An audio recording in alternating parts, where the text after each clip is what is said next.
Hey, I'm Devin with Adamson Roofing Company. And I'm Len. Today we're going to be talking about a couple different resources people could use to find a great roofing contractor. The first one I have listed is the GAF website. Can you tell me a little bit about that, Len? Yeah, absolutely. I think, GAF is a great resource. And this is highly overlooked, right? And it pains me that people do not take the time, in my opinion, to go to the GAF website. A lot of people are not aware of this resource, but it's amazing because GAF is the largest manufacturer of roofing shingles in the United States, right? But more importantly, they put out some of the best products on the market, and they train some of the best roofing companies here in the state of Georgia, but across the country as well. Okay. So when you go to the website, you can find a certified Master Elite contractor, which is why we're recommending that they go to the GAF website. They can kill two birds with one stone. They can find a truly certified Master Elite contractor, because there's a lot of pretenders out there saying, hey, even in their ad, they say they're certified Master Elite and they're not. That becomes a problem because they do not have the ability to give you the extended warranties. Their crews are not certified. So that little white lie will really not so much get them in trouble. I guess it could, but you will then end up on the short end of the stick when it comes to warranties that you were promised and you now cannot get, and you could possibly end up with an improperly installed roof. But JF is a great resource because you can source both your contractor and the materials that are going to go on your roof are all located at this website. Just a great resource. Wow, that sounds great. How about Google? Is that a good resource? We love the Google machine, right? Google is amazing. They are a monster, right? As everybody knows. I mean, Google is the place to go for search. They aggregate their data in such a way that they are really the top search engine out there. So when you're looking for a contractor and a local, I will specify local contractor, make sure your contractors are relatively close to where you live. Google is probably your best resource. Okay, Google sounds great. Tell me a little bit about BBB. Better Business Bureau.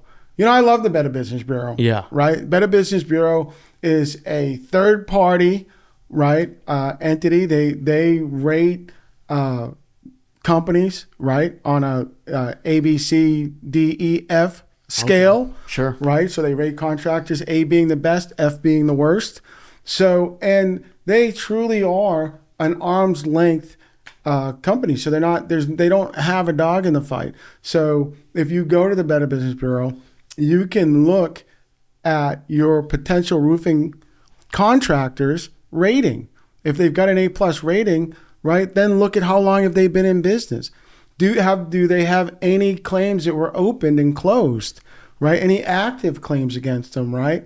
I mean, this truly makes a difference, right? So at the end of the day, BBB is a great resource because you can find out if your contractor has been servicing the community appropriately and at a high level. I mean, that's really what you want to do. Most people are going to do a roof once in a lifetime, maybe twice, right? It's a big expense. So make sure you do it right and do it right the first time. So BBB is a good place to go for that reason, primarily to find out if your contractor is really reputable. Okay, that makes sense. Tell me a little bit about Angie's List. I heard a little bit about Angie's List. Hoping you could clear that up. Angie's is a provider of, they sort of aggregate, they put together roofing contractors who can get on this list. A lot of contractors can. Roofing contractors, drywallers, painters, you name it. You can find them at Angie's List, right?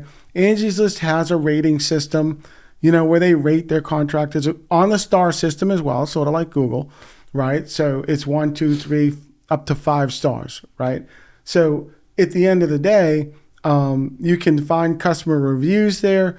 You can find all sorts of resources at Angie's List. I mean, it's a good place to find a contractor. You can take all that stuff sort of with a grain of salt.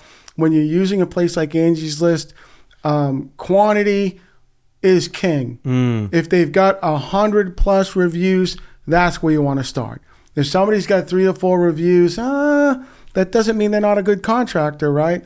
But you want to make sure you're looking at a contractor with a real track record. Sure. If they've got 5 stars and 2 reviews, right, one from their grandmother and one from their mom, okay, you might want to look a little further, right? That sounds kind of like Yelp. Could you tell me a little bit about Yelp?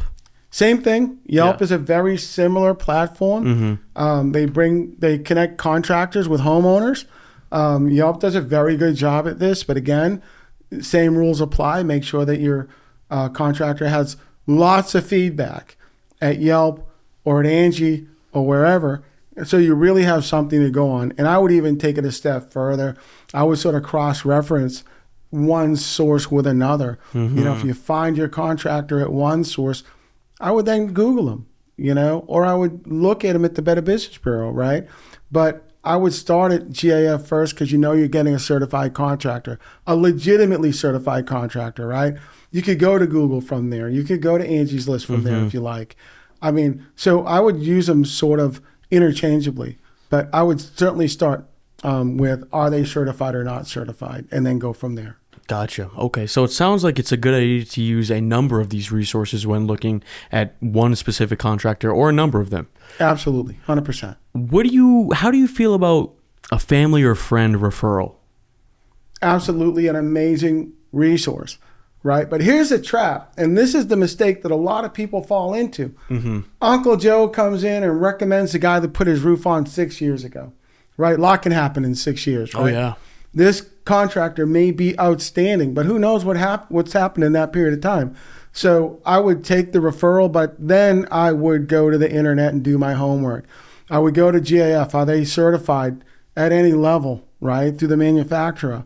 I would look at them at Google, right? I would go to the BBB and see, do they have any complaints lodged against them? Do your homework, be sort of a mini detective, and figure out, is this a company I really want to install my roof? So I would take the referral and I would put them at the top of your list because they're being referred to you by a family member, but then do your homework. Sure. Okay. That makes Just a whole lot of common sense. sense. Yeah, absolutely. Thank you, Len. I think that really cleared some stuff up, and I hope that was informative to everybody watching. Yeah, and I would mention one other thing as well. There are other rating agencies out there that people are unaware of. One would be Guild Quality. They're a third-party rating agency. I'd look into them if you have a minute. But when you're looking for a roof, nothing could be more important than this process we're talking about here today. But if you want more of this type of content, please like and subscribe at the bottom of the page, and we'd look forward to seeing you guys in future videos.